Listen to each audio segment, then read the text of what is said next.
Hello বন্ধুরা, দেখো আজকে আমাদের লাঞ্চে কি স্পেশাল মেনু আছে। আজকে আমাদের বাড়িতেই বানানো হয়েছে চিকেন বিরিয়ানি। দেখো আমার এখানে মা দিয়ে দিয়েছে দুটো বড় বড় চিকেনের পিস। দারুণ গন্ধ বেরোচ্ছে কিন্তু। আলু, আলু তো ইমোশন। আর হচ্ছে দেখো ডিম, আর সঙ্গে রয়েছে স্যালাড। তো আজকে তো আমার লাঞ্চটা পুরো জমজমাট।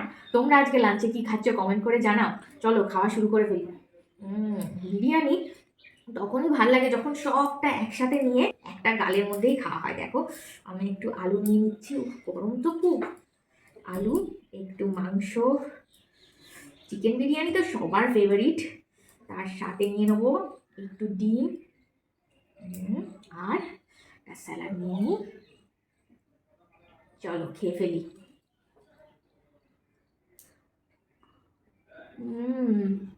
সঙ্গে পেঁয়াজ। দারুণ হয়েছে, সত্যি খুব সুন্দর বানিয়েছে আজকে বিরিয়ানিটা।